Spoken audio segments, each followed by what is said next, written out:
मथुरा में मस्जिद निर्माण को लेकर हिंदू महासभा का विरोध। हिंदू महासभा और मुस्लिम पक्ष में हुई नोकझोंक।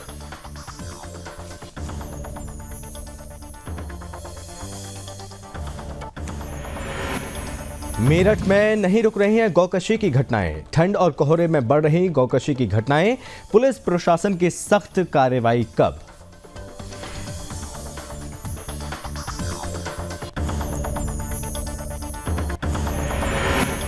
यूपी में बिजली की दरें बढ़ने के आसार। बिजली कंपनियों ने 23% तक रेट बढ़ाने का दिया प्रस्ताव। विद्युत उपभोक्ता परिषद ने आयोग में दी याचिका।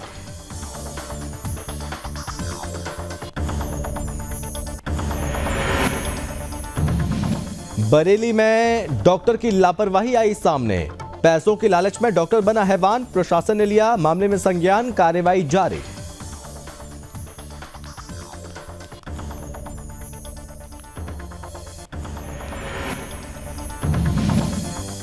बुलंदशहर में मिट्टी खोदते वक्त हुआ हादसा। मिट्टी की ढांग में दबी महिलाएं। एक महिला की मौके पर हुई मौत।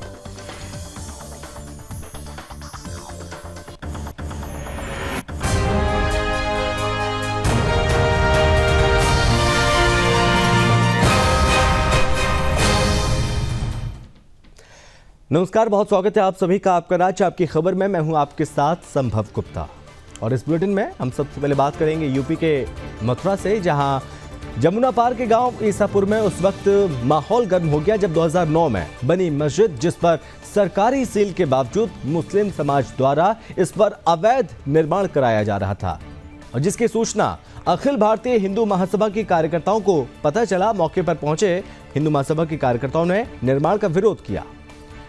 लोगों ने बताया कि 2009 में निर्मित मस्जिद में अवैध रूप से मीट का कारोबार शुरू किया था। जब स्थानीय लोगों ने इसका विरोध किया और इस पर प्रशासन ने सील कर दिया। इस पर 3 महीने से पीएसी तैनात रही ताकि कोई विवाद ना हो, लेकिन जैसे ही मामला शांत हुआ, मुस्लिम समाज के लोगों ने मस्जिद का पुनर्निर्माण शुरू कर दिया और जिसके विरोध में अखिल भारतीय हिंदू महासभा ने घोर आपत्ति जताई। तो वहीं अखिल भारतीय हिंदू महासभा के कार्यकर्ताओं द्वारा जय श्री राम के नारे लगाए गए और तो मुस्लिम समाज द्वारा भी नारे लगाए गए। हिंदू महासभा का कहना है कि अगर मस्जिद निर्माण नहीं रुका तो जन आंदोलन किया जाएगा। नया निर्माण है ये तो। अखिल भारत हिंदू महासभा को सूचना मिली कि जमुना पार में गांव है ईशापुर, वहाँ एक अवैध निर्माण हो रहा है।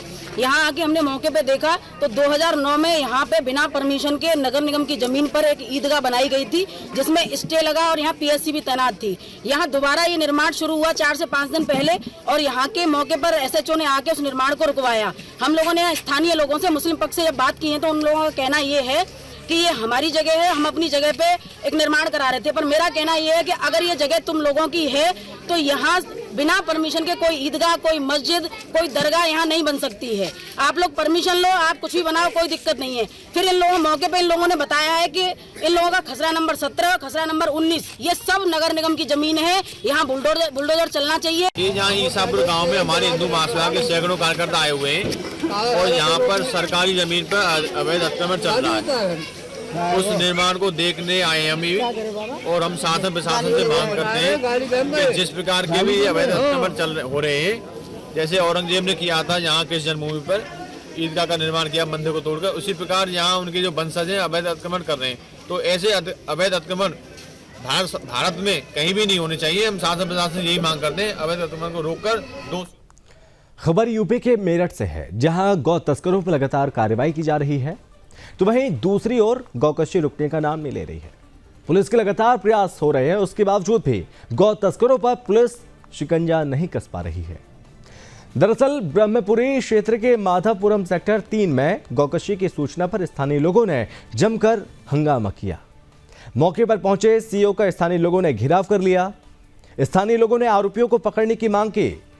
गौरतलब है कि सर्दियों के दिनों में ही गौ तस्करों के लिए गौकशी का ये पीक सीजन होता है और जिसमें वो ठंड का और कोहरे का फायदा उठाकर बड़ी मात्रा में गौकशी की घटनाओं को अंजाम देते हैं।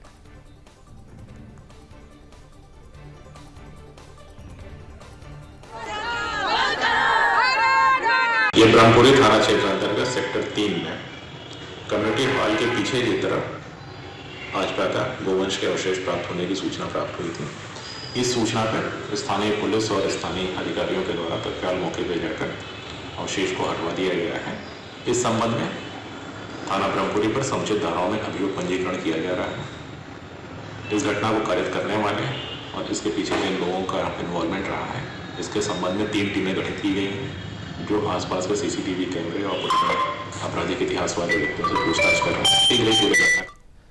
उत्तर प्रदेश में बिजली कंपनियां उपभोक्ताओं को बिजली का बिल बढ़ाकर जोर का झटका देने की तैयारी कर चुकी हैं और जिसका प्रस्ताव कंपनियों ने विद्युत नियामक आयोग को सौंप दिया।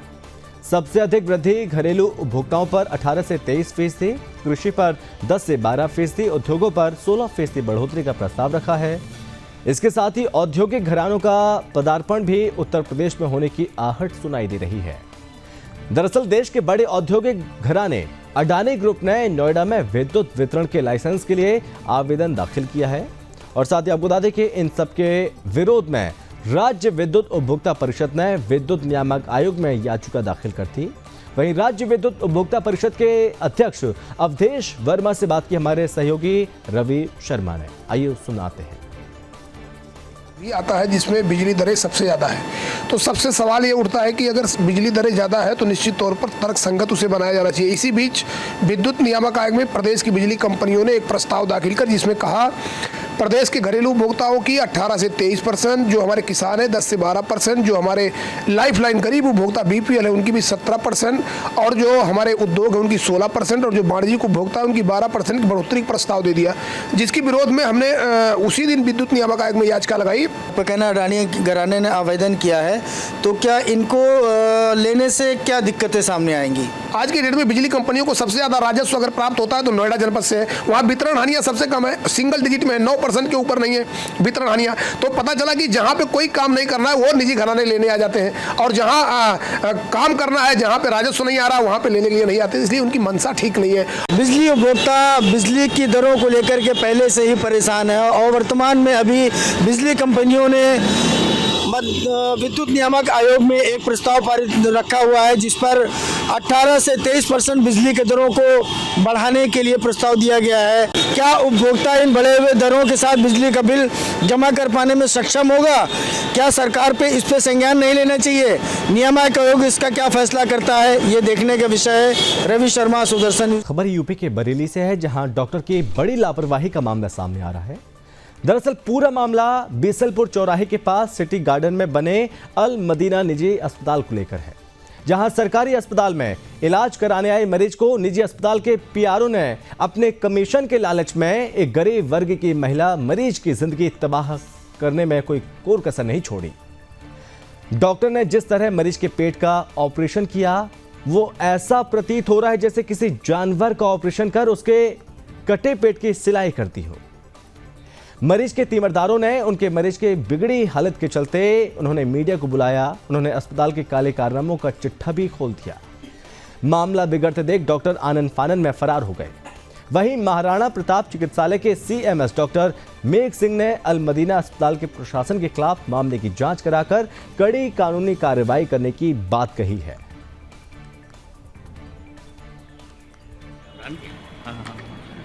एक बात मैं अपने जनपद वासियों से कहना चाहूंगा कि इस टाइप के जो भी है, क्योंकि कुछ चीजें, बहुत सी चीजें होती हैं जो हम लोगों के संज्ञान में नहीं आ पाती हैं। तो मैं इनसे बस यही कहूंगा कि सीधे के सीधे आप जो है क्या नाम है, या तो मेरे से संपर्क करें या मेरे इमरजेंसी में डॉक्टर से संपर्क करें और जैसा वो बताते हैं और उसी हिसाब से वो चले। किसी के अदरवाइज जो यहाँ पर जो इनोसेंट या कोई वैसे घूमते रहते हैं उनके चक्कर में न पड़े। कम से कम 8 दिन तो इन्होंने बेड पे ही रखा है डॉक्टर ने। सिर्फ अच्छा। डॉक्टर पर 8 दिन तक बेड पे ही रखा है। बोतलें ये वो कराने के बाद 8 दिन बाद कह रहे हैं हम अल्ट्रासाउंड कराने के बाद जैसे अब MRI कराएंगे पेट की। तो MRI के कराने के बाद बता रहे हैं कि सुराग है उसमें हाथ में, ऑपरेशन करना पड़ेगा। 3 दिन बाद ऑपरेशन कह रहे हैं, बोला था कि ऑपरेशन करेंगे। खबर यूपी के बुलंदशहर से है जहां मिट्टी खोदते वक्त एक बड़ा हादसा हो गया जब मिट्टी की ढांग में दबी हुई महिलाएं मिली और पुलिस ने रेस्क्यू कर 4 महिलाओं को बाहर निकाला, जिसमें एक महिला की मौके पर मौत हो गई और अभी भी महिलाओं की मिट्टी में दबे होने की आशंका जताई जा रही है। हादसे के बाद गांव और आसपास के इलाकों में अफरा तफरी का माहौल हो गया। आपको बता दें कि नरसिंगा थाना क्षेत्र के गंगा किनारे गांव गजडौला में यह हादसा हुआ है। इस बीच यहां पर रेस्क्यू लगातार जारी है।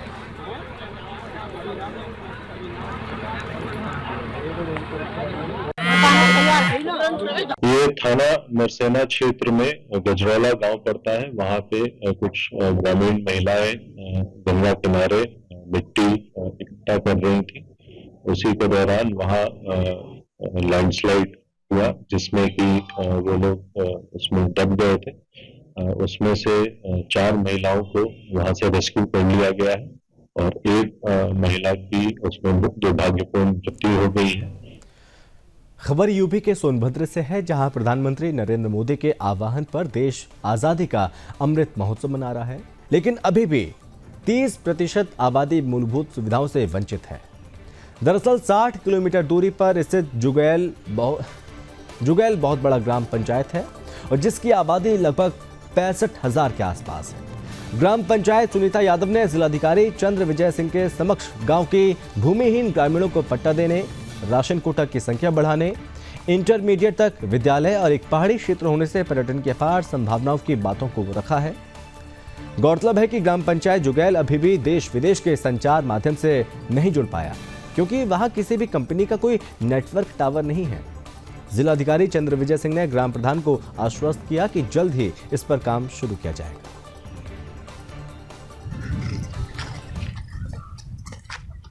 जुगैल जो एमपी बॉर्डर का यहाँ पे गांव है, पहाड़ी से घिरा हुआ है, ऐसा गांव है जिसमें अभी तक टावर नहीं कोई किसी भी नेटवर्क का मिलता है। तो ऐसी स्थिति में लोग यहाँ पे रह रहे हैं और बड़ी संख्या में लोग आए हैं। अपनी समस्याएं लगातार समाधान दिवस के माध्यम से उनका निस्तारण यहीं पे हो जा रहा है, क्योंकि आप समझ सकते हैं ऐसे लोगों के लिए जिसमें गांव में कोई टावर नहीं है, तो उनके लिए ब्लॉक तक जाना या कहीं तक भी तहसील के चक्कर लगाना कितना मुश्किल है, या अपनी समस्याओं को फ़ोन करके उच्च अधिकारियों को बताना कितना मुश्किल है। तो ऐसे गांव में यहाँ पे लोगों का डीएम साहब आए थे, तो मैं उनसे भूमिहीन लोगों से पट्टा की मांग की हूँ। उसके बाद ये इंटर कॉलेज विद्यालय है, उसकी मांग की हूँ कि जैसे बच्चे हैं 25 किलोमीटर दूर पे पढ़ने ना जाए, अपने गांव में ही हो जाए, यहीं पे पढ़े लिखे। और राशन कार्ड। खबर यूपी के वाराणसी से है, जहां सेवापुरी में पीसीएफ द्वारा संचालित धान क्रय केंद्र पर किसानों ने अपने धान को बेचने के लिए 1 महीने चक्कर काटने के लिए बाद धान क्रय केंद्र पर लाया गया और जहां किसानों का अंगूठा नहीं लगाया जा रहा है। उनको ये बताया जा रहा है कि सर्वर काम नहीं कर रहा है, ये कहकर कुछ किसानों को परेशान किया जा रहा है। वहीं कुछ किसान, उनका आरोप है कि हमारे धान क्रय केंद्र पर रखा गया है, लेकिन क्रय केंद्र पर अंगूठा नहीं लगवा रहे और बोरे भी नहीं दे रहे हैं। किसान के बोरे में ही धान को भेजना चाहते हैं और प्रति क्विंटल में 5 किलोग्राम की कटौती भी कर रहे हैं, जिसको लेकर किसानों में काफ़ी आक्रोश है। वहीं कुछ दिन पहले पीसीएफ अधिकारी आए थे और जांच पड़ताल किए थे। उन अधिकारियों से पूछने पर बताया कि धान क्रय केंद्र पर काफ़ी अनियमितताएं पाई गई और मानक के अनुरूप खरीदारी नहीं हो रही है। फिलहाल जांच की जा रही है। 4-5 बजे जगह मामला हमारा है। हमने 11/3/2022 को रजिस्ट्रेशन पेपर सचिव साहब को दिए थे। कौन सचिव है यहाँ पे? दया शंकर, दया राजभर हम उनको बोलते हैं। तो दया राजभर जी को हमने दिया, तो हमको बताया आपका 62 नंबर है। तो हमने इनके। खबर यूपी के वाराणसी से है, जहां मकान में पति और पत्नी मृत पड़े मिले और रिश्तेदार की सूचना पुलिस घटनास्थल पर पहुंची। दंपति की मौत की वजह स्पष्ट नहीं हो पाई है। पुलिस रिश्तेदार के साथ ही उनके पड़ोसियों से पूछताछ कर दंपति के बारे में जानकारी जुटा रही है। दरअसल बाग बरियार सिंह इलाके में बिल्डिंग कंस्ट्रक्शन का काम करने वाले प्रमोद श्रीवास्तव अपनी पत्नी के साथ रहते थे और प्रमोद के बड़े साड़ू जब उनके घर आए और दरवाज़ा खटखटाए तो काफ़ी देर तक अंदर से कोई आवाज़ नहीं हुई और तो उनको शंका हुई और उन्होंने पुलिस को कॉल किया। पुलिस आकर दरवाज़ा तोड़ती है और अंदर घुसी तो दंपति अपने बिस्तर पर मृत पड़े थे। डीसीपी आरएस गौतम ने बताया कि फॉरेंसिक एक्सपर्ट की टीम बुलाई गई और जांच की जा रही है और जांच के बाद ही मौत की वजह पोस्टमार्टम से क्लियर होगी।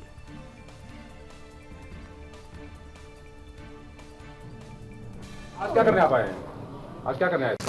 पुलिस स्टेशन चेतगंज अंतर्गत जो है एक मकान अंदर से बंद था और उसमें पत्नी दोनों रहते थे। उनके पारिवारिक जन के द्वारा उनका फ़ोन मिलाया गया, तो जब फ़ोन नहीं उठा तो आज आकर के पारिवारिक जन के द्वारा जो है ताला जो है अंदर से जो है दरवाज़ा तोड़ा गया और देखा गया तो दोनों जो है मृत अवस्था में मिले। दोनों बहुत ही शारीरिक रूप से जो है दुर्बल हैं और किन परिस्थितियों। भारतीय जनता पार्टी पंजाब प्रधान अश्विनी शर्मा ने पंजाब में भगवंत मान की सरकार पर निशाना साधा और कहा कि पंजाब में कानून की स्थिति पूरी तरह डगमगा गई है। पंजाब में आम आदमी पार्टी की सरकार आने पर पूरे पंजाब में डर का माहौल है और इसके साथ ही उन्होंने राहुल गांधी पर भी निशाना साधा। आपको बता दें कि अश्विनी शर्मा ने कहा कि पंजाब का हर व्यक्ति दहशत के माहौल में है, क्योंकि पंजाब में आम व्यक्ति से लेकर पुलिस वाले भी अब अपने आप को सुरक्षित महसूस नहीं कर रहे हैं। ये बात भारतीय जनता पार्टी पंजाब प्रधान अश्विनी शर्मा ने जिला नवाशहर के नवनियुक्त प्रधान पूर्व आईपीएस अशोक भाट की ताजपोशी समागम में कही।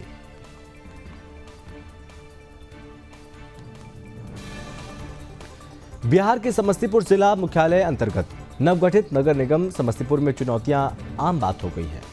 आपको बता दें कि दर्जनों से ज्यादा वार्ड पूर्ण रूप से ग्राम पंचायत हैं, जहां विकास के नए नियम डालने का बड़ा प्रयास किया जा सकता है। तो वहीं दूसरी तरफ जो कृषक हैं वो अपनी जमीन पर खेती करते हैं, उन्हें खेत, पानी, बिजली के साथ तमाम तरह की सुविधाएं मिले बिना टैक्स देना पड़ रहा है। और ऐसे में स्थानीय लोगों का कहना है कि रियायत खेतीहर को राहत नगर निगम शासक सहित वोट दें और कहा कि पूरे नगर निगम को मास्टर प्लान लेआउट बनाकर जल निकासी से निदान पाया जा सकता है।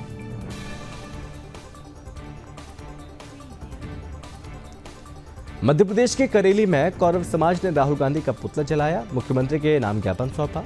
आपको बता दें कि भारत जोड़ो यात्रा के दौरान राहुल गांधी के एक उद्बोधन में कौरव समाज के ऊपर की गई टिप्पणी को लेकर समूचे कौरव समाज में रोष देखने को मिल रहा है और साथ ही बयान को लेकर जाति विशेष को लज्जित करने वाला बताया, जिसको लेकर कौरव युवा सभा गाडरवारा ने मुख्यमंत्री के नाम ज्ञापन देते हुए राहुल गांधी का पुतला दहन किया। और साथ ही कौरव समाज के लोगों का कहना है कि राहुल गांधी को कौरव समाज पर की गई टिप्पणी को लेकर माफी मांगनी चाहिए।